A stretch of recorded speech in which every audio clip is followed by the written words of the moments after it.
What's up guys? For today's vlog, pupunta tayo dito sa Tire Guys para magpapalit tayo ng gulong. So tara, samahan niyo ako. So bali guys, ito ipapalit natin yung gulong. Same size lang.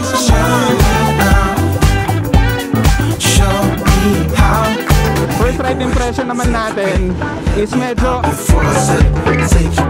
bali yung 2CT Plus guys, dual compound siya.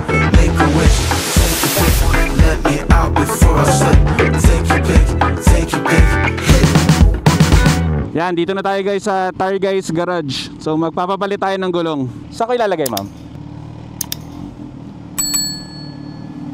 So guys, what's up? Dito tayo ngayon sa Tire Guys Garage. Magpapapalit tayo ng gulong. So ang stock na gulong natin is Pirelli Diablo Rosso. Yan. So nung nag-ano kasi kami, nung nag-Ilocos kami, medyo napudpud na kagad yung gitna eh. Ito yung ano niya, yung wear indicator. Medyo pantay na doon sa wear niya. Ang ipapalit natin gulong is Michelin na Road 6. Maraming nagsasabi sa atin na maganda daw yung Michelin Road 6 eh.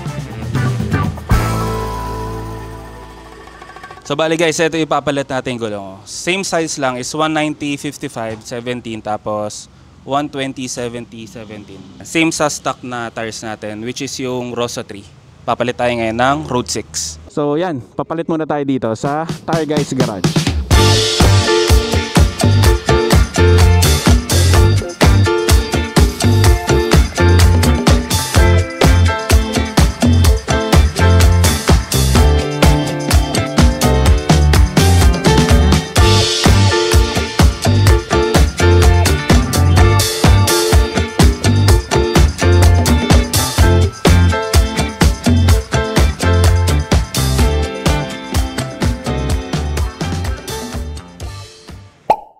Okay natin. Thank you thank you.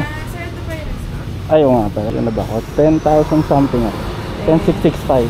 Thank you po. Thank you, sir. Yeah, thank you. Thank you, thank you. Yeah, thank you. So guys, bali yan. Tapos na tayo dito magpapalit ng gulong. Michelin Road 6 yung pinalit natin dito sa Tire Guys Garage. So tignan natin yung first impression natin. Try natin. So shoutout kila ate. Tapos kila kuya na nagpalit ng gulong sa atin. So bala yun guys, nakapagpapalit na tayo ng gulong sa Tire Guys Garage.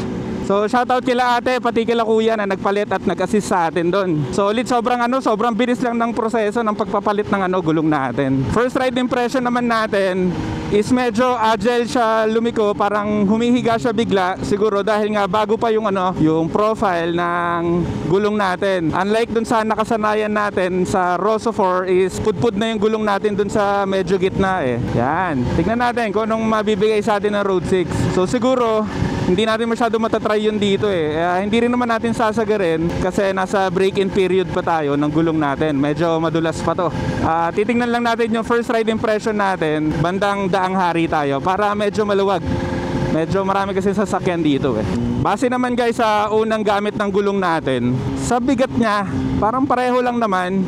Siguro mas matigas lang yung gulong natin ng konti dahil sanay tayo sa 30 PSI lang sa Diablo Rosso. So dito naman sa Road 6 is ang gamit natin na hangin is 38 sa likod, 35 sa harapan. Wala pa ako masyado masabi ngayon kasi pinapakiramdaman ko pa siya kung anong yung character na meron ng gulong na to. Kaya ito medyo mabagalan tayo, tamang braking lang, tamang acceleration para mag-init kaagad yung gulong natin.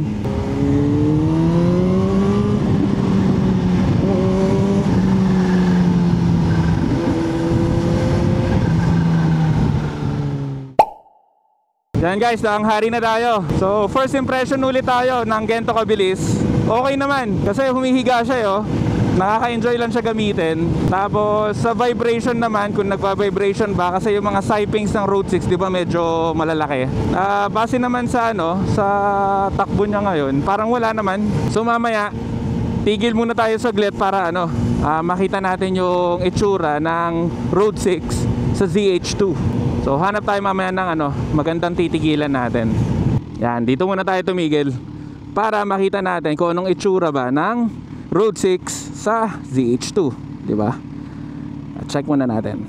So guys, ito yung itsura ng natin ng Road 6 sa ZH2 natin. Yan.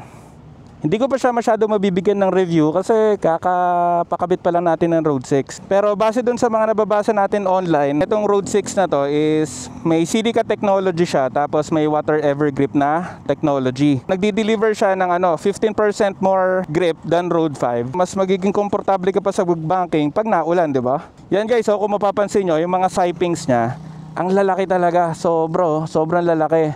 Tapos meron pa dito yung parang may bilog na may guhit sa gitna. So mas nakakatulong siya sa ng tubig, pag napadaan tayo sa mga tubig. Tapos eto naman guys, ang Road 6 kasi is siya, ayan nakalagay is 2CT Plus. Yan. Ang 2CT Plus guys is ginagamit lang siya. Nung sa Road 5 is siya doon lang siya sa likod nakalagay ang 2CT Plus. So ngayon nakalagay siya sa both rear pati front tires natin. So guys, ang ibig sabihin pala ng 2CT Plus is 2 compound technology. Ang ibig sabihin is reinforce yung gilid ng sidewall natin para mas increase cornering stability tayo pag babanking. So mas okay din siya guys pag cornering, tapos lalo na pag strong acceleration pati heavy braking. Hard compound dito sa gitna. Tapos dito, magkaiba siya. Kung napapansin nyo, parang may guhit siya. Parang magkaiba yung itsure niya. So dito, soft compound. Sa gitna naman is hard compound. Ang 2CT. Pero ang 2CT Plus is mas reinforce yung sa may sidewall niya. Ibig sabihin, etong hard na compound na to is extended hanggang doon sa gilid. Tapos etong soft compound is parang nakapatong siya. So ito, papakita ko kung paano nyo mas maiintindihan. So yan. Ang pagka-search ko dito, sa Road 5 kasi, kumpara dito sa Road 6, etong Road 6 guys is siya, 10% longer tread life siya, kumpara nga dun sa Road 5. So, depende pa rin daw sa tire pressure, sa weight ng rider. So, ayun.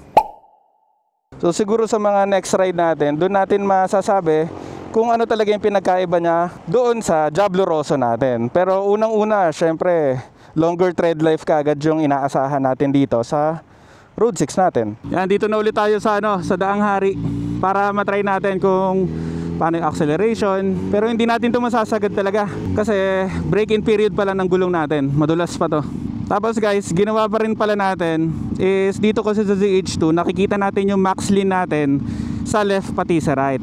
So, nireset ko kanina para malaman natin kung ano yung nalilinan natin sa bawat gilid, sa kaliwa natin pati sa kanan.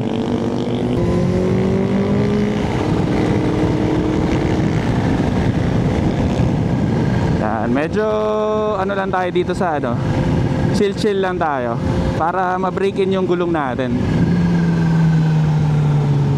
Yon, sa Diablo Rosso, parang tumakbo lang ako doon ng mga 8,500 to 9,000 kilometers doon sa likod na gulong natin.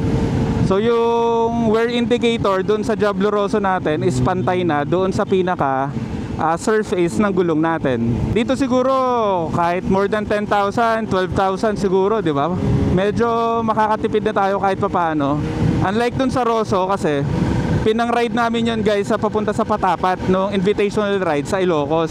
Tapos may kasama ako si Macho Papi, shoutout Macho Papi. Kasama namin siya, naka Road 6 na yung ZH2 niya. So pag uwi namin dito sa Manila, nakita ko na medyo bawas talaga yung Diablo Rosso natin kasi mas malambot nga eh. Yan, shoutout muna tayo dito sa EA Ninja.